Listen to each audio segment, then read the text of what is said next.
See, those are catching bad guys going up in there. Yeah, but the bad guys can fall out. I want them They'll to. hang out of there. That's the whole point for hair being in there.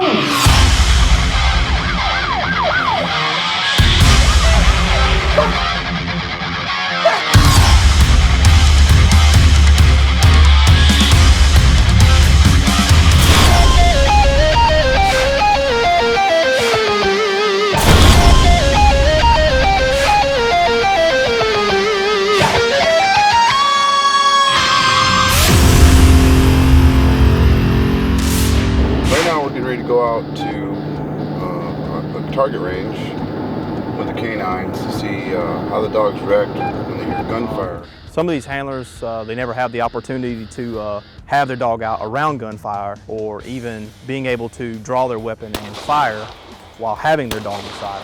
It's just a good opportunity to give the handlers an opportunity to see how their dog's going to react to the gunfire and how to manage with it and deal with your gun and your dog. It's really important to make sure that the dogs are habituated to the sound of a firing gun. The officers hope that they never have to use their guns, but if they do, the dogs will have experienced what it's like to be around gunfire. I'm very aware that I'm coming into a completely new world here, but I've been a trainer for so long that a lot of the training that they're doing is what we do in the companion dog world too. And if I can help them in any kind of way and help their dogs maybe be a bit more successful, I don't see that that's going to harm anything. I noticed that when you guys were doing the obedience, each time you were turning direction or the dog was kind of veering away from you, you did a pop on the chain. So I would just like to see you do the same thing,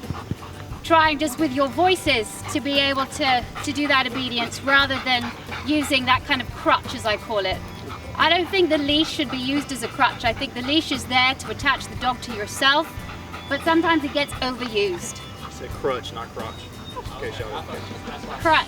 Crutch. Yeah. I thought she said crotch. I got my British translator app on my phone. It was crutch.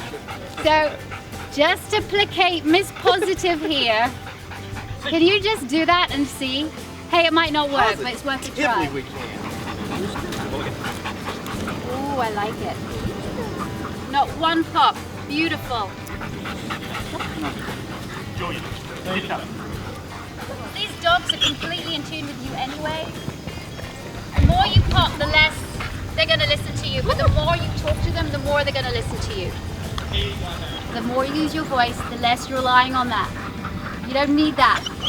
It was funny because the next day the guys all come to me and told me, man, it was just awesome hearing her go out here. And they were all saying it was little things that we were doing that we never thought of that we were doing. We didn't realize we were doing it. It had become such a habit. I helped the officers train their dogs, and now they're going to show me something. We're going to teach her how to shoot a pistol. You lock your elbows and your shoulders out. You concentrate. Make sure your sights are lined up. Slowly put your finger to the trigger and slowly pull it straight back. Oh my God, that just scared the life out of me. Poke your butt out like a duck. Okay, no comments. Try to switch eyes. My stomach is churning and... Okay, and just go ahead and Okay, try ready? Oh! Yeah, oh, hit it. Oh! It's a new experience. It's exciting. Nervous excitement. But after you pull that trigger and that explosion happens, it's that adrenaline dump. Yeah. It's like, wow. Yes. You cannot appreciate the power of a weapon until you fire it. So that was my first shot. That's my second That's your shot when second you shot. told me to look through the other eye. Right. And that's all it is. She did it beautifully, actually. She probably better than most people who've never fired a weapon before. Victoria shoots, qualifies, no problem. Jason, on the other hand, he needs a little help from time to time. So I help him. But we're not very critical about That's it. why I'm... No, not at all. Jason, this is how you shoot, okay? Why are you not a great shot? It's just not a skill that you developed? I don't need to be a great shot. Because you have your dog? Shooting, those for sissies. We don't need guns. We have teeth. We got Jason's back. That's what it is. He just handles the dog. He handles the dog I got when he's in it. his flanks and his six. That's all I need. The perfect team. A few years ago, my assistant Alex, along with Sergeant Paul Corso, rescued 9 puppies during an investigation. She's now going to meet some of them again. Oh my God. Seeing the puppies all grown up after having rescued them a few years before, it was really emotional. Seeing them in their new lives with these new people that loved them, it was amazing to see them. There was a moment when I was first reunited with the puppies when it went from just a normal dog greeting a person to this burst of just excitement and energy, and I'd like to think that they did remember me from those very early days. It's really hard to think about what would have been the fate of these puppies if they hadn't been rescued. The sad reality is that most of them probably wouldn't have survived into adulthood, and the ones that did could have ended up in a dogfighting situation. The fact that we were in the right place at the right time, it's a blessing for us and it's a blessing for these animals. To hear what they'd done with these puppies and to hear the fact that Paul had gone in as well to rescue these puppies, it just shows that even though the guys are canine and they've got their job to do and we've got our job to do, dogs bring us together in so many different ways.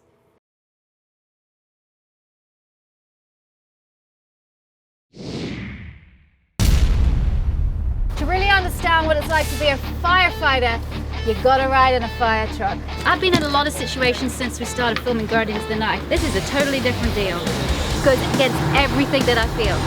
You run away from a fire, you don't go into it. So I take my shirt off, you know, one of those hot cops in turnout gear. Man, this will wear you out, dude. It gets really hot, really fast.